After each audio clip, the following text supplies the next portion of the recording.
Hello，各位，我哋終於嚟到呢個系列嘅最後一集啦。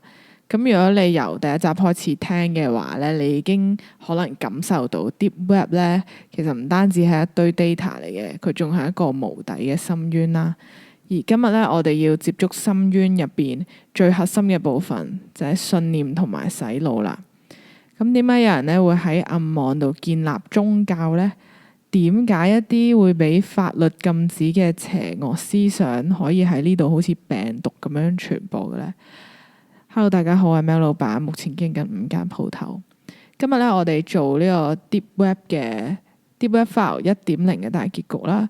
咁今日咧，我就唔會再講黑市或者係 Webcam 嘅入侵噶啦，我哋要嚟講呢個大腦嘅入侵喎。我會同大家拆解咧作者恐懼了喺書入邊提到嘅神秘組織啦，以及點解呢一本書當年會引起社會咁大嘅動盪嘅呢？聽完今日呢一集咧，我希望大家可以由呢一場網絡嘅噩夢入邊醒翻啦，可以翻到現實世界。咁我即刻開始咯。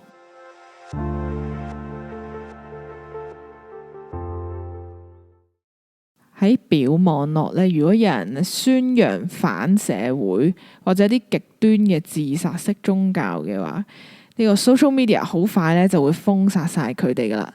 但係 Deep Web 入邊咧，呢啲嘢係受保護嘅。咁作者恐懼了咧喺書入邊就提到 Deep Web 咧有好多自成一角嘅討論區啦。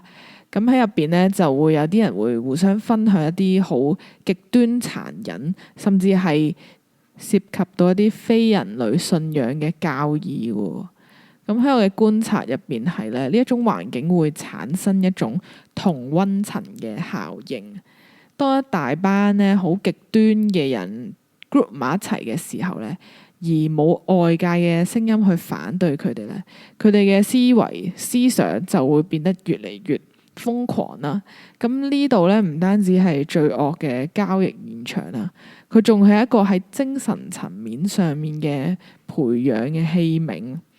呢啲組織咧就利用 Deep Web 嘅匿名性啦，就進行一個遠距離對個 forum 上面嘅人嘅洗腦嘅，甚至係教唆一啲喺現實入邊嘅受害者咧，做出一啲挽救唔到嘅事啊！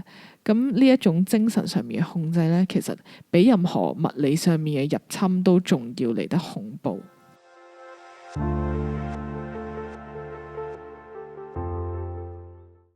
咁講到暗網嘅神秘組織咧，就不得不提書入邊寫過嘅 Cicada 3301啦。咁佢哋咧雖然橫跨呢個表網絡同埋呢個暗網啦，但係佢哋會做出一啲極難嘅謎題，就聲稱要揾全世界最聰明嘅人啦。咁呢一種精英主義嘅包裝底下咧，其實對好多高智商但係性格好孤僻嘅後生仔嚟講，都係一個好強大嘅吸引力嘅。咁呢度反映咗一個心理現象啦，就係叫做歸屬感嘅武器化。呢一個暗網組織咧，好叻咁樣利用咗人嘅孤獨感啦。佢會話俾你聽，就算全世界都唔明你都好，得我哋明你嘅啫。咁當你通過咗佢哋所謂嘅 test 之後咧，你就會覺得自己係天選之人啊，被選中嘅人。咁作者恐懼了就喺度提醒我哋話，有好多呢啲組織嘅背後咧，可能係隱藏住某種政治嘅意圖啦，甚至係一啲更加黑暗嘅宗教目的嘅。咁佢哋唔係要你嘅錢啦，而係要你100% 嘅忠誠。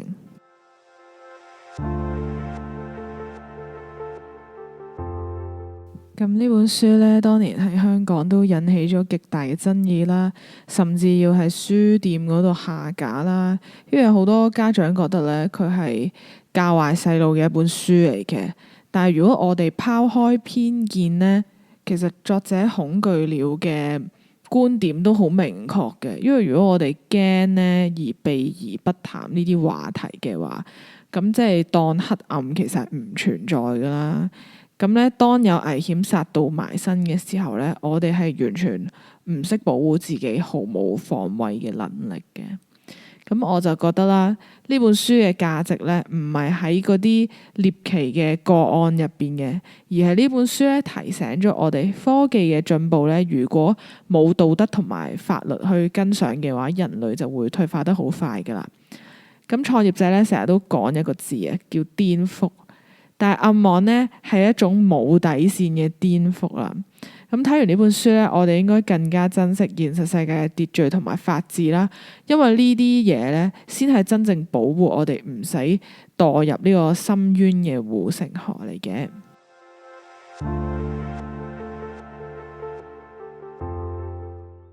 咁呢本書 Deep Web 1.0咧，就主要畫上句號啦。咁喺呢5集入邊咧，我哋就睇過人性最醜陋同埋最殘酷嘅一面啦。咁我都想送一句俾大家，就係一個人嘅心入邊咧，可以有黑暗，但係唔可以冇光明嘅。我哋了解黑暗咧，係為咗點樣知道點樣去避開去保護我哋最愛嘅人啦。咁喺呢個系列，希望可以幫你建立到一個更全面嘅世界觀啦。咁網絡係好大㗎啦，但係你嘅靈魂咧係要靠你自己去守護嘅。咁今集時間就差唔多嚟到呢度啦。如果你中意條片嘅話咧，都可以開翻個 long 啦。咁我下次一出新片就會即刻通知你㗎啦。如果你有咩書想聽嘅話，你都可以喺下邊留言話俾我聽。我係 Mel 老闆，我哋下次見，拜拜。